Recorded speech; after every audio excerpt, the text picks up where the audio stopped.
सजन रे झूठ मत बोलो।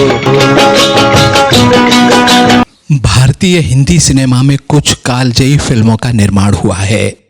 ये फिल्में ज्यादातर 70 के दशक में बनाई गई थीं। इन फिल्मों में प्रमुख थीं 2 बीघा जमीन, जागते रहो, साहब बीबी और गुलाम, गाइड। 70 के ही दशक में एक और साहित्यिक फिल्म का निर्माण हुआ था, नाम था तीसरी कसम। अरे क्या समझ रखा है, गोरे की लकड़ी है क्या? इस फिल्म के निर्माता थे साहित्यकार और फिल्मी दुनिया के मशहूर गीतकार शैलेंद्र। मेरा नाम हीरामन है जी, हीरामन। मेरा नाम भी हीरा है ना, जब एक ही नाम होता है तो मीता कहते हैं। हालांकि शैलेंद्र खुद एक बहुत बड़े साहित्यकार थे, लेकिन उन्होंने फिल्म बनाने के लिए कहानी चुनी फणीश्वर नाथ रेणु के लिखे उपन्यास मारे गए गुलफाम को। तुम्हारे घर में कौन कौन है? जी बड़ा भाई खेती करता है, बहू जी है शांता है। यह उपन्यास बिहार के ग्रामीण जीवन की पृष्ठभूमि पर आधारित था। और कजरी और बाल बच्चे? शांता है ना, और कजरी के 2 बच्चे।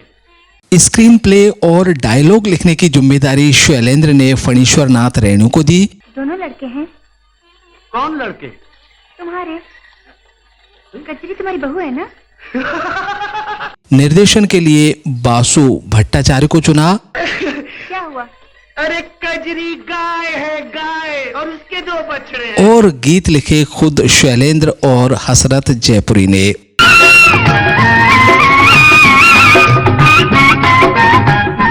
काहे बनाए तूने माटी के पुतले, धरती है प्यारी। मुख्य कलाकार थे राज कपूर, वहीदा रहमान, इफ्तियार खान, चंद्रशेखर बासु, कैस्टो मुखर्जी और ए.के. हंगल।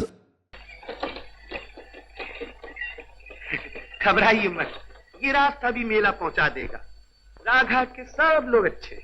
फिल्म का बजट था 1 लाख रुपए, जो कि उस समय के हिसाब से ठीक ठाक था। राघाट के लोग कैसे भी हो, तुम जो मेरे साथ हो। इस फिल्म की खास बात ये रही कि राज कपूर ने इस फिल्म के लिए मात्र 1 रुपया लिया था। मेला आ गया क्या? जी। इतनी जल्दी मालूम ही नहीं पड़ा। जल्दी कहाँ, पूरे 30 घंटे लगे। गीत संगीत की बात करें तो संगीत शंकर जयकिशन का था और पार्श्व गायन मुकेश, लता मंगेशकर, मन्ना डे और आशा भोसले ने किया था और इनका साथ दिया था सुमन कल्याणपुर और साथियों ने। सजनवा बैरी हो गए हमार। दोस्तों, फिल्म बनने के बाद इस फिल्म को कोई भी वितरक लेने को तैयार नहीं हुआ। कारण था शैलेंद्र और राज कपूर के बीच फिल्म के क्लाइमेक्स को लेकर विवाद। आप चले जाइए यहाँ से। और अगर न जाऊं तो? निकल जाइए यहाँ से। राज कपूर फिल्म का अंत सुखद चाहते थे, क्योंकि राज कपूर को पता था कि हम फिल्म बॉक्स ऑफिस के लिए बना रहे हैं। नौटंकी छोड़ दोगी तो करोगी क्या?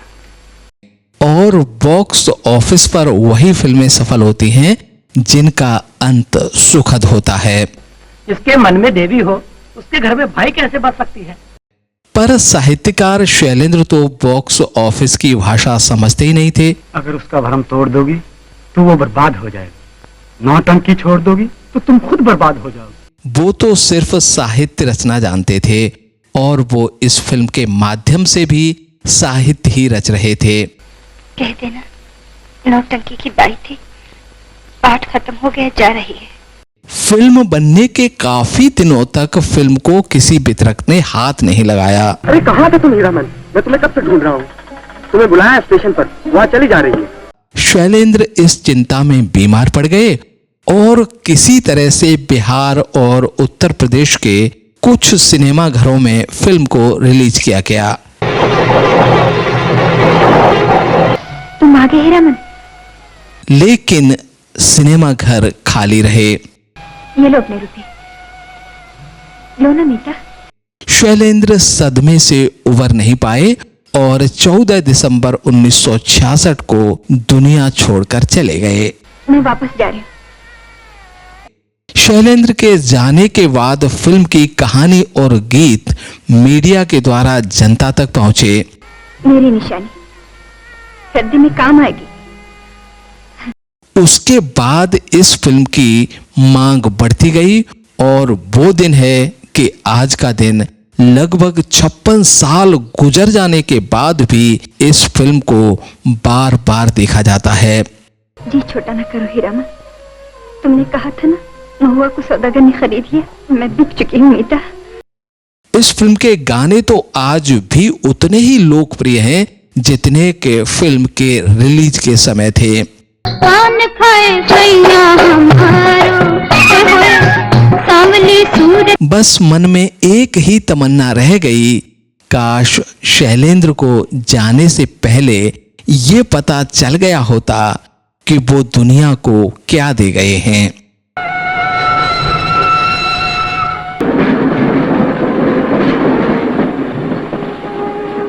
पर मुझे मालूम है कि वो बहुत बड़े साहित्यकार थे। उनको जरूर ये पता रहा होगा कि उन्होंने क्या बनाया है। गाड़ी चलाना औरत लोग का काम नहीं है। फिर औरतों का क्या काम है? अजी औरतों का क्या काम, घर गृहस्थी, शादी, बहू बनना और क्या। जब तक हिंदी सिनेमा रहेगा तब तक कई पुरस्कारों से सम्मानित हो चुकी फिल्म तीसरी कसम को याद रखा जाएगा। लाली लाली डोलिया में लाली रे दुल्हनिया। इस फिल्म के साथ अमर हो गए इस फिल्म के कलाकार, लेखक और महान साहित्यकार शैलेंद्र। रात ढलने लगी, चांद छुपने चला।